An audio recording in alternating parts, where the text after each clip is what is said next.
Before I take this episode forward on the series of self-care through self-love of my podcast, I really want to thank everyone for their love, for their responses, and your love, your reactions have encouraged me to do more of these episodes, and I will continue to do them till the time I am able to make some kind of a difference somewhere in someone's life.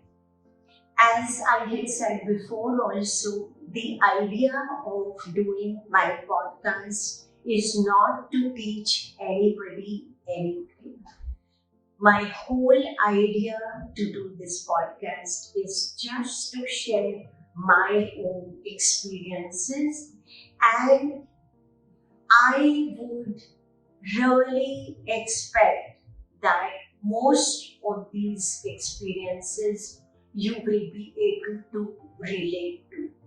And I will keep doing these episodes till the time my content is resonating with your feelings, with your thoughts, and they leave something behind in you to work forward in any kind of a situation that you could be in. So last time I was talking about how important it is for us to free ourselves from ourselves and also to release our pain, our feelings, which we accumulate within us as a result of the painful circumstances that we could be in. It could be a bad relationship that we could be in. It could be some other challenging kind of a phase that we could be going in our profession. And all of this could be generating some kind of suffering, leading to pain, and which we could be keeping within us. Because most of the time, neither do we have the intent or the time to release this pain. And at times we don't even know how to release this pain. So today I will be talking about this challenge which had come in my life a few years ago, called cancer. I was in stage 3 when I was diagnosed, and when I started with the treatment, the whole misery multiplied. The treatment of cancer is extremely challenging. It really leads you to kind of pain which one could have never experienced before, physically as well as psychologically and socially also. So I went through a series of surgeries, and after that came the turn for the chemotherapies. And I had my first chemotherapy. I came back home after around 12 hours of this medicine going inside me and turning the whole of my body and mind topsy-turvy. I came back home and I realized that this suffering is just too much for me to handle. If I allow this suffering to continue like this, then probably I will get so consumed with it, and I will keep the pain inside me like most of the people do, and that will not give me the space to learn and understand from this experience. This was my driving force, to release the pain so that I can understand it in its totality as to why this painful experience has come in my life and what do I need to learn from it to take my life forward. And I picked up the card, and this was, I think, after 3 or 4 days of my chemotherapy. Went to the art material shop in Bombay and picked up a new canvas. I came back home and I started painting the canvas. The idea was that I wanted to pour out all my feelings, which were very complex at that time. And I thought once I put them on the canvas, I will be able to probably see them better. Before I share the painting with you and I share the process which I went through while doing this artwork, I really want to share with you that I had approached, or you could even say I had attacked this canvas with a lot of vengeance, and I painted in a frenzy. And when I kind of completed the work and I looked at it, the work conveyed much more pain than what I was feeling inside me. And this made me realize that the pain which I was feeling was much lesser than what I had inside me. So this canvas, it kind of started talking to me. When I had approached it, my idea was to convey my feelings onto it, portray my feelings onto it. But after I completed the work, I saw that this canvas was talking back to me. And that is where the learning started, and that is where the pain started getting released. And while I was still on this artwork, there was an incident which happened and which totally changed the whole game. And I would be sharing that with you. So, this is the canvas that I'm talking about. I started from here because there was so much of pain, and probably I wanted to reflect it with the blood because of the surgeries that I had gone through. And then I took the work up like this. And as you can see that there are a lot of snakes which are interwoven in her hair on this canvas. And some of them are white and some of them are darker in color. This I was basically trying to portray the complicated feelings which were there, the complex feelings which were there, which were so difficult to even identify and catch. So this was the work which I did, and as you can see the eyes over here, there is a lot of helplessness which is there.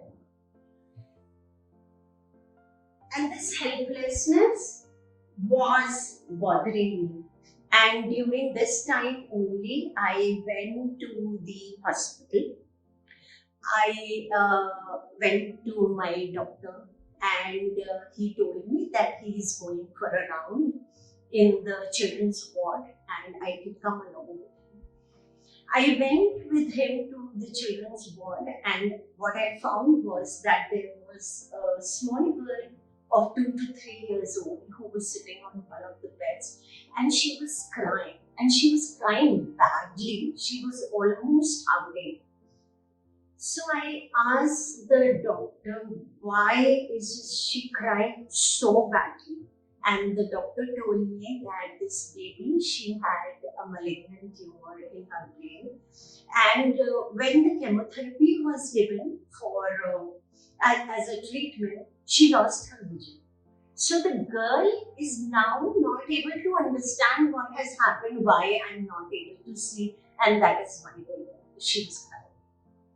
And I was like so taken aback with this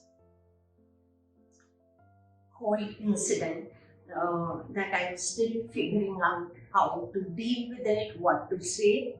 And just then, a young lady, who must be around 30 years, who was the mother of the child, she came and she picked up the child. And just to ease up the situation, I just said, okay, so you are the mother of this baby. She said, yeah. Okay, I said, where is the rest of your family? So she said, when this baby was diagnosed with this tumor, my husband came to the hospital and dropped both of us here, dumped both of us here, and never came back.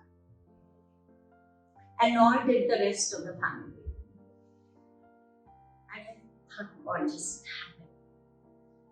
And she said, but I no longer think about it, because I was getting so angry on my husband, on his family, for not standing by me, that it was consuming a lot of my energy.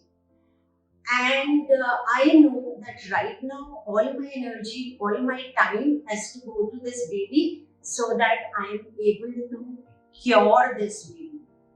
So she said, I have let him go. I have forgiven him. Not because what he did was right to me, but because this time and this energy I wanted to save for this baby. And this was a government hospital. The lady was not one of those highly educated ones or anything. And I thought to myself that this is a concept which we so often talk about. Letting go, forgiving, but it comes so, it's so difficult to achieve that. And this woman, in probably the worst of the circumstances that one can face in life, was able to achieve this. And just then, another girl who was around 7 to 8 years old, she came and she had one file under her armpit, and with the other one, she held the hand of this lady. And they started working, and I started working with them. And I asked this young girl, are you the elder sister of this baby? She said, no, I am also a patient here. I'm on that bed, and I'm also going through the treatment of cancer. But this auntie is alone, and she takes this baby every day for some test or the other. And she has to manage the papers as well as the baby. So I told her a few days back that I would be assisting you when you are taking the baby for the test. And they started walking in a very normal, peaceful way. And I thought to myself, what an extraordinary response this has been, from the mother, from this young girl, and these three amazing people in this extraordinarily painful situation have decided to respond in a way when they are able to work towards the most optimal solution to the problem. And I came back home, and that day I made this butterfly on the canvas. And as you can see, this butterfly is in solid colors, as if I had kind of taken a resolve or my learning was so phenomenal through this whole experience that I wanted to convey this sign of hope onto the canvas in a particular way. When we are going through a challenging situation in life, this also becomes an opportunity for us to explore our inner strength which lies within us. And this is the inner strength which brings you in a space where you are able to think more clearly, more peacefully, and you are able to work out better solutions for the problem that you are in. I had named this work of mine as Yearning, and I really want to read those 2 lines which I had written about this painting. So, yearning, the agony of going through physical and mental pain. The agony of going through physical and mental pain produces a yearning to find the cause beneath. And from here, the journey starts.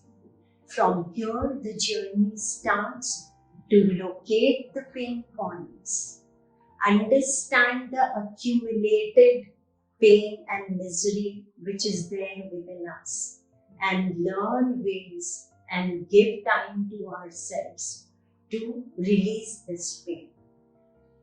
Because from here, the journey becomes joy. It becomes extremely beautiful, and believe you me, once you get on to that process, once you commit yourself to that process, the whole game will change.